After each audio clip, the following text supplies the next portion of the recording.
오늘 주신 하나님의 말씀은 역대하 8장 1절에서부터 16절까지의 말씀입니다. 제가 14절에서 16절까지 읽도록 하겠습니다. 솔로몬이 또 그의 아버지 다윗의 규례를 따라 제사장들의 반열을 정하여 섬기게 하고 레위 사람들에게도 그 직분을 맡겨 매일의 일과대로 찬송하며 제사장들 앞에서 수종 들게 하며 또 문지기들에게 그 반열을 따라 각 문을 지키게 하였으니 이는 하나님의 사람 다윗이 전에 이렇게 명령하였습니다. 제사장들과 레위 사람들이 굳고 일하든지 무슨 일하든지 왕이 명령한 바를 전혀 어기지 아니하였더라. 솔로몬이 여호와의 전에 기초를 쌓던 날부터 준공하기까지 모든 것을 완비하였으므로 여호와의 전 공사가 결점 없이 끝나니라. 아멘.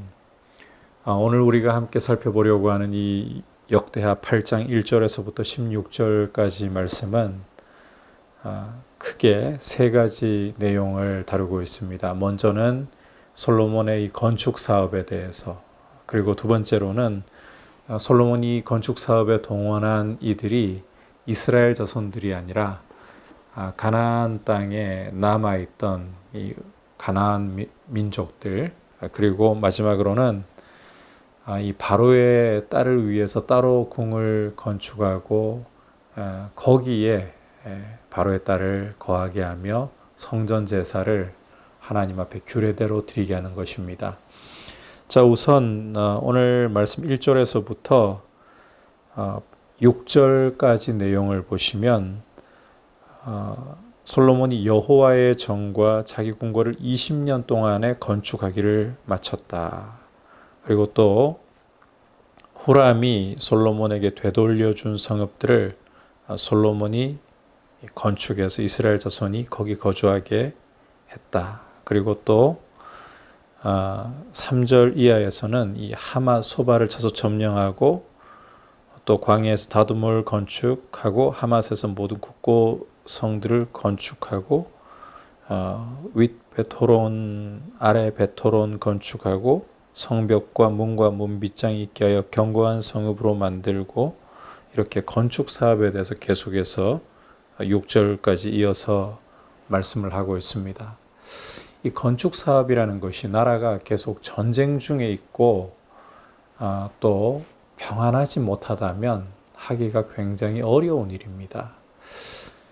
이 다윗 시대에 하나님께서 다윗으로 하여금 이 성전 건축을, 특히 성전 건축을 하지 못하게 하셨던 이유는 전쟁이 많았습니다. 그래서 다윗이 손에 피를 많이 흘렸기 때문에,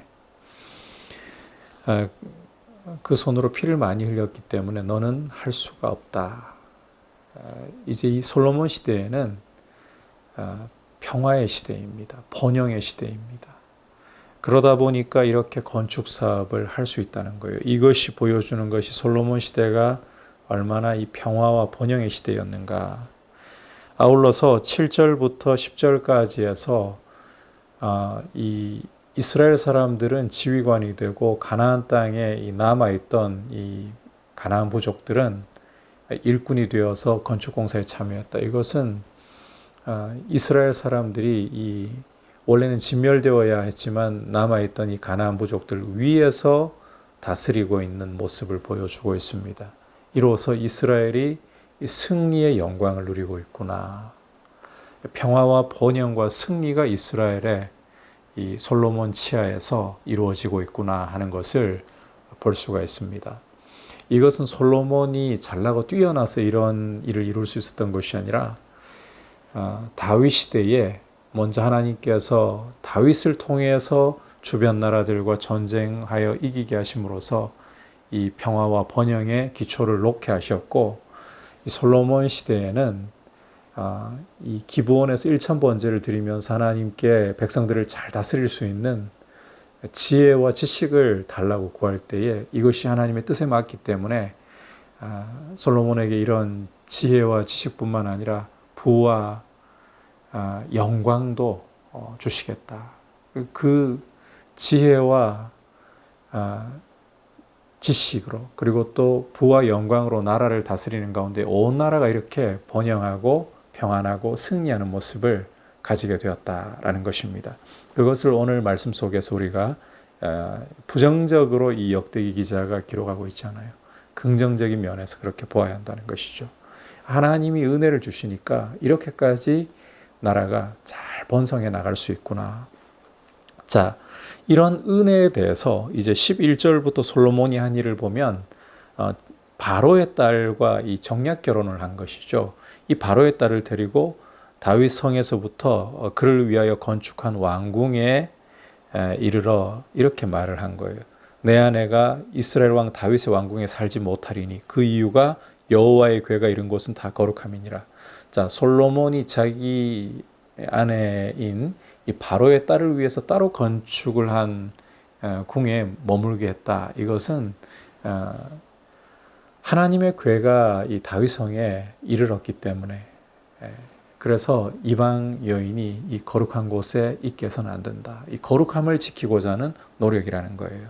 자, 그리고 12절에서부터 16절까지 내용을 보면 솔로몬이 여호와의 제단 위에 번제를 드리게 하고 또 매일의 일과대로 또 안식일과 초하루와 정한 절기 특히 무교절, 칠칠절, 초막절과 같은 주요 3대 절기에 이렇게 하나님 앞에 제사를 드리게 하는 장면. 그리고 14절부터는 제사장들과 레위인들로 하여금 그 성전 직무를 정해진 규례대로 다윗이 정한 하나님의 사람이라고 특별히 다윗을 지칭하고 있죠. 이 하나님의 사람 다윗이 정하여서 명령한 대로 이루고 그리고 제사장들과 레위인들은 이 명령대로 전혀 어기지 않고 이루었다. 성전 제사를 하나님 앞에 규례대로 명령대로 잘 이루어드렸다는 것입니다.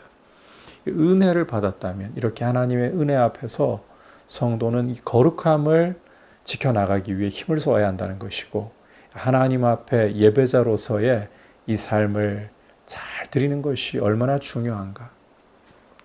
하나님이 지혜를 주시고 또 능력을 주시면 우리 삶 가운데는 하나님께로부터 오는 이런 평안이 있고 또 우리의 이 삶 가운데에 승리가 있고 또 풍성함이 있습니다. 물론 이것이 단순히 물질적인 이야기를 하자는 것이 아닙니다. 영적으로 세상이 흔들 수 없는 평안, 또 하나님이 은혜로 주시는 그 풍성한 승리, 이와 같은 것들을 우리 그리스도인들은 그리스도 안에서 누릴 수가 있어요. 자, 이런 은혜를 누림에 대해서 우리가 하나님의 자녀로서 이게 그 에베소서 1장에서 보여주듯이 하늘에 속한 모든 신령한 복을 얻었기 때문에 우리는 영적으로 승리할 수 있고 또 하나님 아버지께로부터 공급받는 그런 풍성함을 누릴 수 있고 또 세상이 흔들 수 없는 기쁨과 평안을 누릴 수 있잖아요. 이런 은혜에 대해서 자녀됨의 이런 은혜에 대해서 우리는 솔로몬이 하나님 앞에 했듯이 거룩한 삶을 이루어가기 위해서 하나님 자녀로서 아버지께서 거룩하시기 때문에 우리도 거룩함을 이루어가면서 예배자의 삶을 하나님 앞에 올려드리는 것이 마땅하다.